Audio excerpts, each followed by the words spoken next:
સુરત મહાનગરપાલિકાનું દબાણ વિભાગ અત્યારે ફૂલ એક્શન મોડમાં જોવા મળી રહ્યું છે। શહેરના વ્યસ્ત ગણાતા ભટાર વિસ્તારમાં આજે પાલિકાની ટીમે અચાનક જ ત્રાટકીને રસ્તા પર અડીંગો જમાવીને બેઠેલા લારી ગલ્લા અને પાથરણા વાળાઓ વિરુદ્ધ કડક કામગીરી હાથ ધરી હતી। આ કામગીરી દરમિયાન પાલિકાએ કુલ 4 ટ્રક ભરીને ગેરકાયદે સામાન જપ્ત કરતા દબાણકર્તાઓમાં નાસભાગ મચી જવા પામી છે।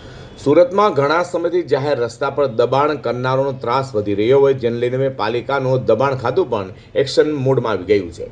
જેમાં દબાણ ખાતે ભટાર વિસ્તારમાં દબાણ સામે લાલ લાંગ કરી હતી। ભટાર 4 રસ્તાથી બ્રેડ લાઇનર સર્કલ સુધીનો માર્ગ શહેરનો અત્યંત મહત્વનો રોડ ગણાય છે। છેલ્લા ઘણા સમયથી અહીં શાકભાજીની લારીઓ, ગેરકાયદે કેબિનો અને પાથરણા વાળાઓએ રોડની બંને બાજુ કબજો જમાવી લીધો હતો। આ દબાણોને કારણે રસ્તો સાંકડો થઈ જતો હતો અને દરરોજ ટ્રાફિક જામની ગંભીર સમસ્યા સર્જાતી હતી।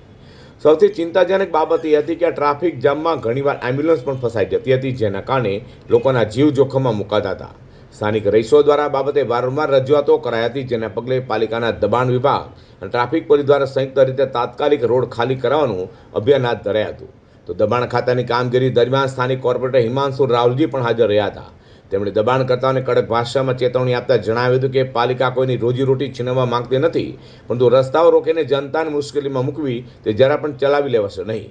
તમે ધંધો કરો પણ એવી રીતે કરો કે જેથી વાહન ચાલકો કે સામાન્ય લોકોને અડચણ ન પડે। સુરત મહાનગરપાલિકાના દબાણ ખાતાની ટીમે ચારે બાજુથી દબાણો હટાવવાનું શરૂ કર્યું હતું। જે લારી ધારકો રોડ પર અડચણરૂપ હતા તેમના સામાન સહિત લારીઓ જપ્ત કરાઈ હતી।